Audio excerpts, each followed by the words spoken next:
Pakisabi ka sir, manood siya ng vlog sa Bigman. Nakatalo na nga po siya. Yun, okay. Dalawa sa pinakamatindi, dalawa sa pinakamahal, dalawa sa pinaka-rare collection. The 1911 D-Day at saka si Miss Rose Gold. Itong dalawa na to, dalawa, mag-asawa tong unit na to. Actually, itong unit na to, pwede namang biyakin, pero mas maganda kung lagi sila magkasama. Di ba, sa totoong buhay naman yung mag-asawa dapat lagi mag-asawa. Ayun na. Okay na. Okay nga yung mga Airsoft, hindi ko na papatagalin. No? Okay, buksan natin to. Boom! Okay. Sina natin ito bukas na bukas ni. Okay. Bukas daw magpa-practice na si Madam. Patay ka ngayon, bossing. Ayan. Okay. Ayan pala si Madam Rowena. Madam, baka may gusto kang i-shoutout. Wala naman. Yung mga kamaritasan natin dyan, wala naman. Okay, no? Mga Airsoft, this is the 1911 D-Day, no? Nakasulat sa history. I-search nyo sa Google, sa YouTube. Basahin nyo kung ano yung nangyari during that day, no? Nangyari yon June 6, 1944. Ayan. Ayan. Okay. Okay, yan. Ito, walang laman yan. Dami lang yan. Okay, mataranta. Okay? Then, ito yung asawa niya, si Miss Rose Gold. Okay, makikita nyo, special edition din yan. Then, ayun, ang badge. Okay? Yan, si Miss Rose Gold. Then, ito yung unit. Okay? So, yan, i-demo test para natin yan ngayon dito kay Madam. No? So, ayan yung mag-asawang unit. No? Yan. Dalawa sa pinakamatindi, dalawa sa pinakamahal, dalawa sa pinagkakaguluhan. Nakakaintindi ba si Madam sa bahay? Hindi pa. Hindi. Ikaw na lang magpapaya. Hindi, pwede rin naman. Sa'yo ko na lang rin paliwanag. Sige, pwede. Para ano, kasi kahit ano sabihin ko kay Madam, kung di naman pa rin nakakaintindi, mahihirapan siya, no? Okay, sir, let's begin na. Ang pangalan niyo po, sir? Bong. Sir Bong is in the house, sir. Okay, Sir Bong. Okay, so, ayun. Sir Bong, start po tayo. Okay, Shing. Dito tayo, Sir Bong. Halika rito. Okay. May upo ba tayo, Sir Bong? Para makaupo ka sana dyan. Ilapit na lang natin to, Sir Bong. Sige. Ilapit na lang natin to. Okay, mga Airsoft, no? Bunot, Fernando. Ay, nako, big time unit to, no? Actually, ang mga ka-level na mga kumuha nito, mga politiko natin, no? Pero ito ngayon, itong natipuhan. Ang pangalan ni Sir ulit? Randy. Si Sir Randy. Hello, Sir Randy. Ngayon ay nasa Dubai, Saudi Arabia, no? Okay, so, unahin natin to, sir. Okay, no? Full metal mula ulo hanggang pa, pero syempre hard polymer ang baba, hard polymer white, special white yan, no? Ngayon, to release the magazines, Sir Bong, ayun dito po, ito po. Lapit niyo, pakita niyo. Okay. So, to release the magazine, ito ang i-release. Walang pindutan dito ito. Hindi katulad dito ng pinili. Okay? Ito, binababa ito. Yan. Okay. Sir, ito po yung magazine. Ingatan lang po natin na huwag malaglag. Possible magkakaroon ng leak. Tapos, syempre, dahil nga rose gold siya, pag nalaglag, pwedeng magkaroon ng damage.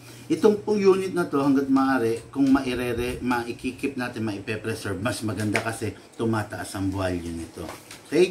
Ngayon, sir, ito po. Pag gagamitin po natin, dapat po lagi nating ipe-perform to. Ito po, Madam, silicone oil po ito na pang airsoft.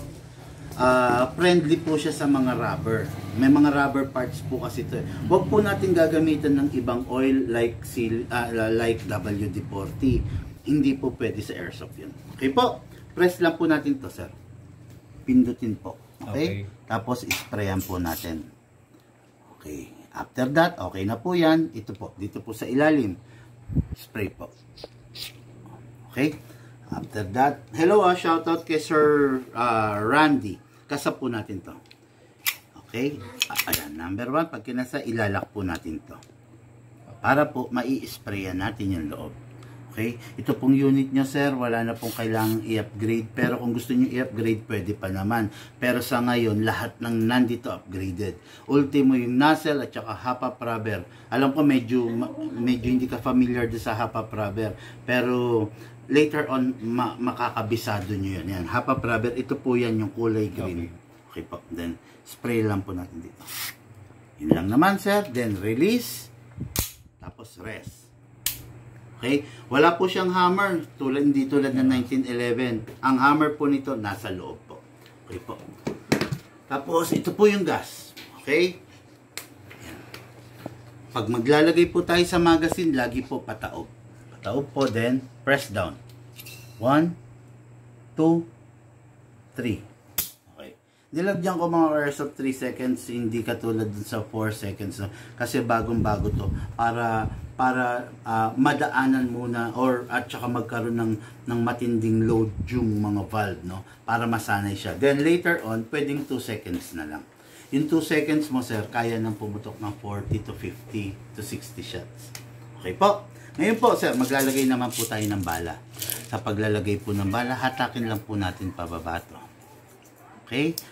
Iwasan lang po mabibitawan para makaiwas tayong mabasag to. Okay po. Hatak lang po, dire-diretso. Ayun, lagay nyo po yung right thumb nyo rito para safety. Tapos, Naglalak ba yung pagkasagad? actually, naglalak to eh. Ayan, no. Ayan. Tapos, dito po tayo maglalagay ng bala. Dito po sa taas. Okay po. Ngayon po, ayan po. Pag merong bungi, Sir Bong, kalugin mo lang sideways para maalis natin yung bungi para makaiwas tayo sa misfeeding. Hindi ko na po pupunuin. Maximum rounds po is 30 rounds. Tapos, i-release natin to. Para na itutulak niya po. Tapos, ready to fire na po ito, sir. Pasok. Malakas. Kasa. Ready to fire. Saan po kayo magpa-fire? Wala naman sa labas sa Pwede ba bukid. yun? Makikita. Maririnig. karton. May karton ka, madam? Karton na empty para dun magpa-fire. Kahit dito na lang kaya saan. Kita na Buwang butas ito. Mahuhut. Mabubutas yun. Sayang. Hindi po. Hindi ba ano eh, kailang karton Okay mga Ursa, ito yung unit na ito, napaka-the best. Alam mo naman na not the ordinary unit na makikita nyo. Actually, talagang mga big time na nakaka-afford itong unit na ito. Kaya lang talagang natipuhan ng ating OFW na ka-airsoft na sa ngayon ay nasa Saudi Arabia, Dubai. Yan, okay na yan, sir. Set up ko lang, sir. Diyan na lang. Pahawak lang muna, sir. Figure out. Dito ano. Tabi natin sa unan para lang ano. Sir, malinaw naman ang mata, no? Ayan. Diyan ka lang babaril, ha? Okay. Sige. So, medyo lang yung konti. Sir, para naman metril. Sige pa. Hindi, okay na. Masyadong malapit eh. Naninigurado si sir eh. Nasa live kasi siya.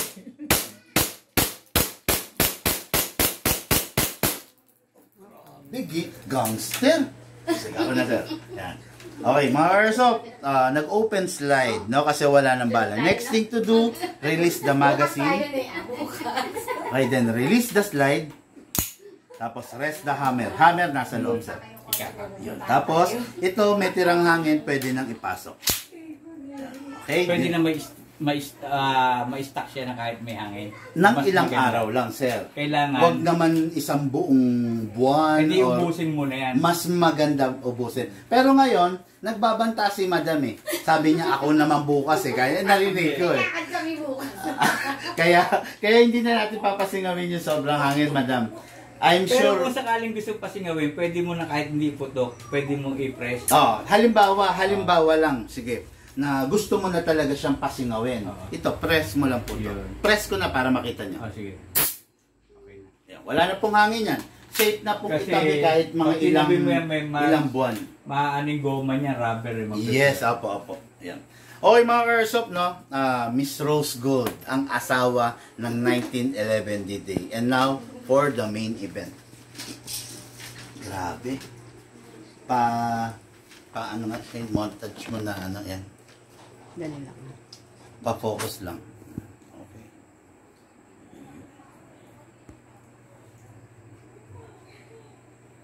magtataka na naman yung iba, bakit yung iba hindi makabenta, bakit ng ganyan. Tapos, bakit si Big Man na ibebenta yung ganyan, no?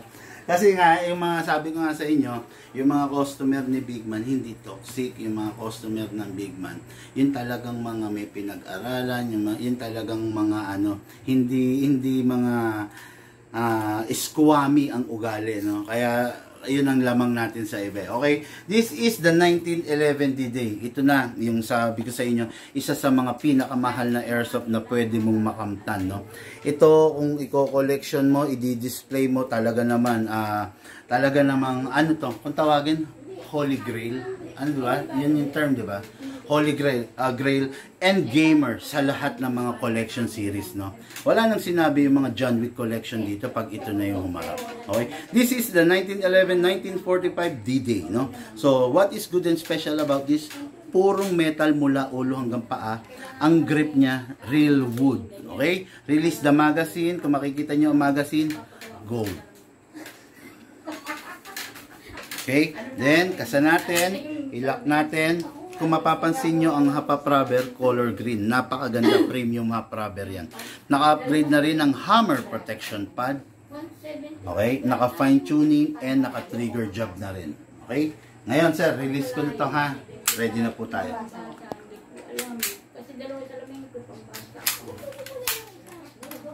Ito po.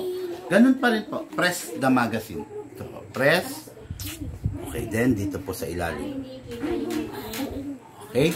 Every time na magkakarga ka, lagi mo lalagyan ng Gas, ay ng oil. Oil. Hindi po. Gaano katagal? Actually, pag napansin mong tuyo, that's the time na maglalagay ka lang. Ngayon, mga ilang magazine yun bago matuyo.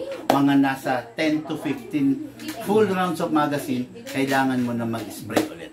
Yes, sir. Tapos ito po, kasa po. Ilock po, then sprayan po natin tong nozzle ulit. Alam niyo mga airsoft, no, hindi ko lang maipakita sa inyo, pero compare mo sa WE, yung bore nitong nozzle na to, ang laki. Kasya yung bibis. Kita mo? Pansin mo? Hindi, wag mo na ipakita. Ikaw na lang, Shane. Tingnan mo kung gaano kataba yung bore. Taba, no? Okay, so yan. Then release, then rest. Okay, lagyan na po natin ng bala to, sir. Hatakin po ito pababa, all the way, then dito isushoot yung bala. Yung kanina dito, ito po, dito po. dyan naman ang Apo, lagay. dito po. Hindi naglalak yan. Hindi po ito naglalak yung kanina. Ay, naglalak to, sir. Ayan pala. Okay. Then, ayan. Sana lahat ganito, no? Naglalak, no? High-end kasi. High-end kasi ito, eh. Kaya ito talagang ano, eh. Tapos, kalugin po para wala pong bungi, no? Ngayon, pagkatapos, ito. Okay. Ngayon, lagyan na po natin ng gas. Upside down po, then press down. 1, 2. Then, pasok po sa unit. Malakas po. Kasa po. Ready to fire. Ilalagay ko sa safe. Unsafe mo na lang po.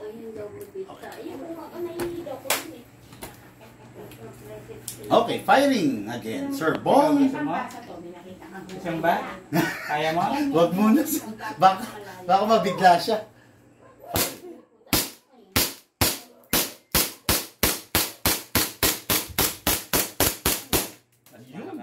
Mas malakas, sir. Kasi bakit? Kasi po, caliber 45 po yan. Kumbaga, mas malakas ang caliber 45, sir, sa 9mm, di ba?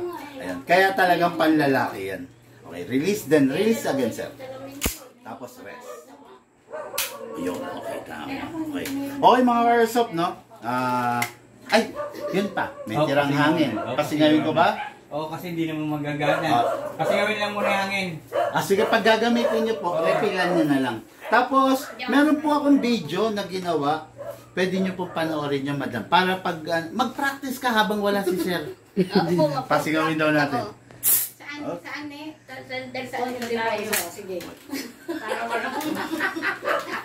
Tapos ba lang ako Pag sinabi sila dito na ako sa labas, lumabas ka na. Hindi ko kaya ipala ko yung konti dyan. Okay mga airsoft, dalawa sa pinakamalupit na unit, dalawa sa pinakamatinding unit hawak ko ngayon. Okay, no?